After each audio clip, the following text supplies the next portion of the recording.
World top rankings ఉన్న యూనివర్సిటీస్లో ఎలాంటి IELTS రాయకుండా ఫ్రీ ఎడ్యుకేషన్ అండ్ స్కాలర్షిప్ అందుకోవాలంటే కాంటాక్ట్ విదేశ్ కన్సల్ట్స్.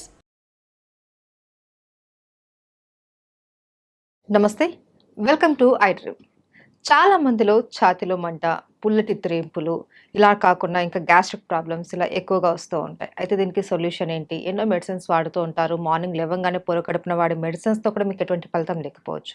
అయితే వీటన్నిటికీ కూడా వంటింటి చిట్కాలతో మనం ఎలా సొల్యూషన్ తీసుకోవాలి అన్న దాని గురించి చక్కగా వివరించడానికి మనతో పాటు ఉన్నారు ప్రముఖ ఆయుర్వేద వైద్య నిపుణులు, వంటింటి చిట్కాలలో చాలా ఫేమస్ ఆయన. ఈ పాటికి మీకు అర్థమైపోయి ఉంటుంది, ఆయనే చిట్టుబట్ల మధుసూదన్ శర్మ గారు. వారితో మాట్లాడి అసలు ఈ గ్యాస్ట్రిక్ ప్రాబ్లమ్స్కి ఎలాంటి సొల్యూషన్ చెప్తారు అన్నది అడిగి తెలుసుకుందాం. నమస్తే సార్.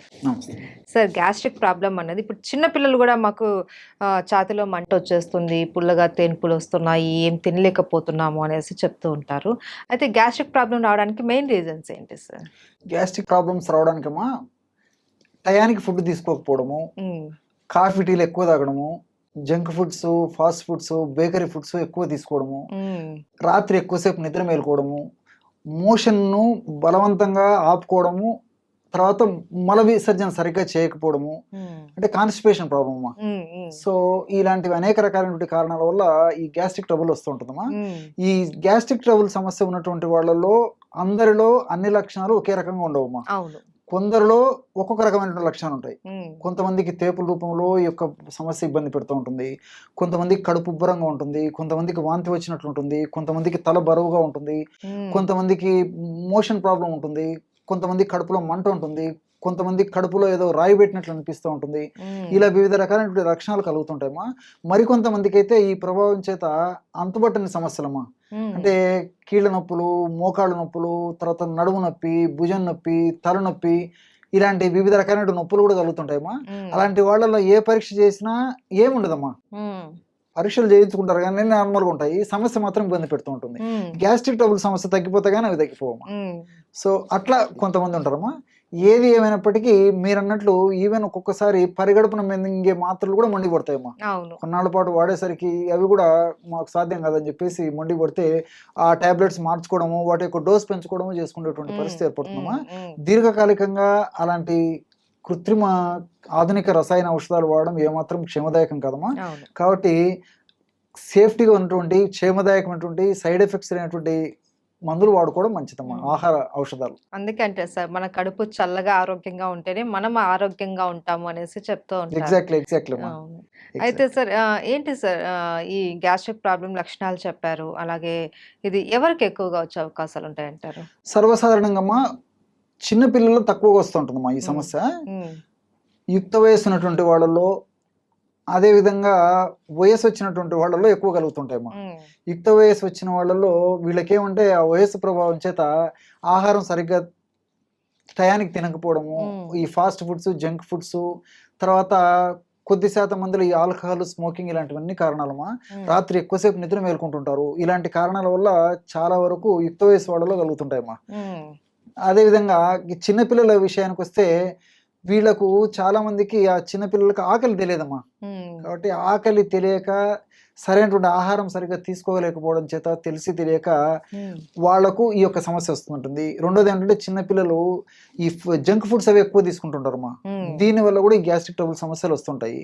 అట్లే వయసు వచ్చినటువంటి వాళ్ళు చూసినట్లయితే వయసు వచ్చిన తర్వాత ఏదో ఒక సమస్య చుట్టుముట్టి ఇబ్బంది పెడుతూ ఉంటుందమ్మా, ఏదో ఒక రకమైన అనారోగ్యం.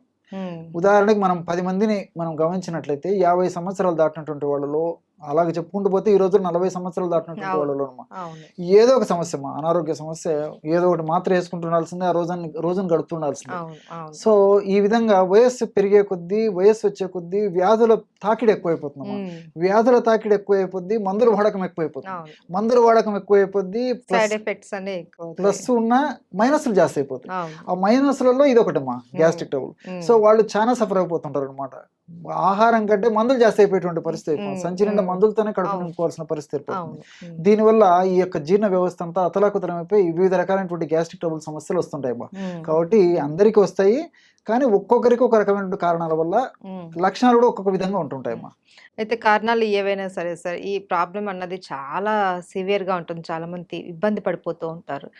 అలాంటప్పుడు ఏం చేయాలి సార్? మనకు వంటింట్లో దొరికే చిట్కాలేంటి? దీనికమ్మా అన్ని మనకు తెలిసినట్టువమ్మా, హ్మ్. కానీ ఇందులో ఇంత అద్భుతమైనటువంటి ఔషధ గుణాలు ఉన్నాయా, ఇంత రిజల్ట్స్ వస్తున్నాయని చెప్పేసి ఆశ్చర్యం వేస్తున్నామ్మా. మనం వాడి చూస్తే గానీ తెలియదు అన్నమాట దాని హ్మ్. ఫలితము. హ్మ్. కేవలం 3 ఆహార ఔషధాలమ్మా. ఓకే. జీలకర్ర, ధనియాలు, సోంపు గింజలు. హ్మ్. ఎక్కడ ఏ వేలు ఖర్చు పెట్టాల్సిన అక్కర్లేదమ్మా. అవును. అద్భుతమైనటువంటి ఔషధం. హ్మ్. ఈ 3 పదార్థాలు ఒక్కొక్కటి 50 గ్రాములు తీసుకోవాలమ్మా. హ్మ్.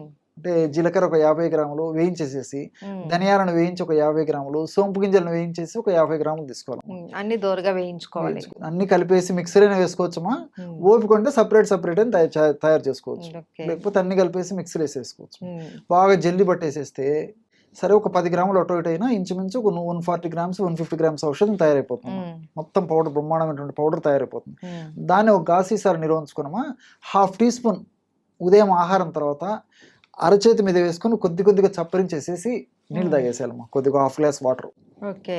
రాత్రి ఆహారం తిన్న తర్వాత కూడా ఒక 1/2 టీ స్పూన్ ఒక అరచేతులు వేసుకొని చప్పరించాలమ్మా. బాగా ఎంజాయ్ చేస్తూ అది చప్పరిస్తూ మింగేసేయాలి. హ్మ్. ఒక కప్పు అంటే ఒక 100 ml వాటర్ తాగితే సరిపోతుంది. హ్మ్. చిన్నపిల్లలు అయితే కొంచెం డోస్ తగ్గించుకోవాలమ్మా. ఓకే. అంటే 12-13 సంవత్సరాలు దాటినటువంటి వాళ్ళకందరికీ ఈ డోస్ సరిపోతుంది. హ్మ్. ఇంకా 12-13 సంవత్సరాల కంటే తక్కువ ఉన్నటువంటి వాళ్ళలో 1/2 టీ స్పూన్ కాకుండా 1/4 టీ స్పూన్ ఆ రేంజ్లో వాడుకుంటే సరిపోతుంది. హ్మ్. సో ఇది వాడడం వల్ల ఏమైతుందంటే within 3rd day 4th day నుంచి మంచి బ్రహ్మాండమైనటువంటి రిజల్ట్స్ వస్తాయమ్మా. ఓకే. సో ఇప్పుడు మనం చెప్పుకున్నటువంటి లక్షణాలన్నిటికి కూడా ఇది చక్కటి దివ్య పరిష్కారం. ఔషధం. అన్ని దివ్య ఔషధం. అవును. ఇన్ని లక్షణాలు చెప్పాం కదమ్మా. అవును. ఏ లక్షణాలు కానివ్వండి, గ్యాస్ట్రిక్ ట్రబుల్ అంటే కేర్ ఆఫ్ అడ్రస్ ఇదే. హ్మ్. అంత అద్భుతంగా పనిచేస్తుంది అనమాట. హ్మ్. సో మనం ఆధునికంగా ఆలోచించినట్లయితేమా, ఇప్పుడు జీలకర్రలో థైమాల్ అనేటువంటి రసాయన పదార్థము, క్యుమినాల్డిహైడ్, ఎపిజెనిన్, ఇలాంటి ల్యూటియోలిన్ అనేటువంటి అనేక రకాలైన రసాయన పదార్థాలు ఉన్నాయమ్మా. హ్మ్. ఇవన్నీ కూడా ప్రత్యక్షంగా పరోక్షంగా గ్యాస్ట్రిక్ జ్యూసెస్ను పెంచేందుకు ఉపయోగపడతాయి. తర్వాత బైల్ జ్యూస్ అమ్మా. బైల్ జ్యూస్ బాగా ఉత్పత్తి అవుతూనే బాగా ఆకలి అవుతుంది, జీర్ణశక్తి బాగా జరుగుతూ ఉంటుంది. హ్మ్. సో బైల్ జ్యూస్ బాగా ఉత్పత్తి అయ్యేందుకు ఈ జీలకర్రలో ఉన్నటువంటి ఇలాంటి అనేక రకాలైన రసాయన పదార్థాలు ఉపయోగపడతాయి.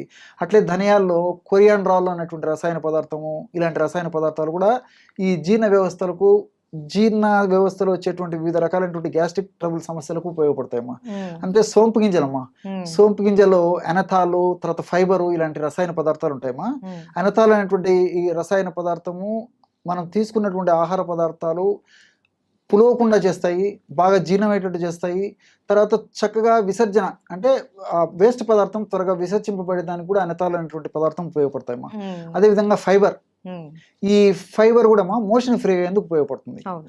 ఆహార పదార్థం పులవకుండా ఉపయోగపడుతుంది. హ్మ్. అందులో మనకు తీసుకునేటువంటి ఆహార పదార్థాలమ్మా, ఇటువంటి ఆహార పదార్థాల్లో ఫైబర్ ఎక్కువగా ఉన్నటువంటిది ఈ సోపులోనేమా. హ్మ్. అందులో ఈ రోజుల్లో నాగరికత ప్రభావం చేత, పాశ్చాత్య నాగరికత ప్రభావం చేత మనం ఫైబర్ వాడకం తగ్గిపోయిపోయిందమ్మా. అవును. అవును. కాబట్టి ఫైబర్ ఎక్కువగా ఉన్నటువంటి ఇలాంటి సోపు గింజలను వాడుకోవడం వల్ల గ్యాస్ట్రిక్ ట్రబుల్ సమస్యలు తగ్గిపోవడమే కాకుండా శరీరానికి కూడా చాలా రక్షణ ఇచ్చేసేసి ఈ షుగర్, బీపీ, వెయిట్ ఇలాంటి రాకుండా కూడా కంట్రోల్ చేస్తుందమ్మా ఓకే. ఫైబర్. ఓకే. సో ఇలా అంతేకాకుండా ఇందులో ఉన్నటువంటి పాలిఫినాల్స్ అనేటువంటి ఒక రసాయన పదార్థాలు కూడా ఈ రక్తనాళాల్లో ఫ్యాట్ వల్ల, కొలెస్ట్రాల్ వల్ల, తర్వాత ఈ ప్లేట్లెట్స్ వల్ల పూడికలు ఏర్పడకుండా కూడా ఉపయోగపడతాయమ్మా హ్మ్. ఈ పాలిఫినాల్స్. హ్మ్. సో మనం వాడేది గ్యాస్ట్రిక్ ట్రబుల్ అయినప్పటికీ గ్యాస్ట్రిక్ ట్రబుల్ వల్ల వచ్చేటువంటి సమస్యలు తగ్గిపోతాయి. అట్లే వెయిట్కి ఇది పనిచేస్తుందమ్మా. అంటే వెయిట్ వల్ల వచ్చేటువంటి సైడ్ ఎఫెక్ట్స్, హ్మ్. అదేవిధంగా షుగర్ రాకుండా షుగర్ వల్ల వచ్చేటువంటి సైడ్ ఎఫెక్ట్స్ను కంట్రోల్ చేస్తుంది. హ్మ్. అదేవిధంగా ఈ రోజుల్లో గుండె జబ్బుల సమస్య చాలా మందిలో కలుగుతుందమ్మా. హ్మ్. సో గుండెలో బ్లాక్ కావడము, రక్తనాళాల్లో పూడికలు ఏర్పడము, ఆ పూడికలు కూడా వచ్చిన పూడికలు త్వరగా తగ్గించేందుకు, ఆ పూడికలు రాకుండా ఉండేందుకు కూడా ఇది ప్రొలాంగ్ చేసేందుకు కూడా ఈ యొక్క ఉపయోగపడుతుంది. మల్టీ బెనిఫిట్స్ ఉన్నాయి కాబట్టి అందరూ క్షేమదాయకంగా వాడుకోవచ్చమ్మా. చాలా అద్భుతమైనటువంటి ఔషధం అమ్మా. Okay sir. ఏ లక్షణాలు కనపడినా సరే మనకి 3 పదార్థాలతో చేసుకున్నటువంటి పౌడర్ కొద్దిగా తీసుకుంటే చాలు.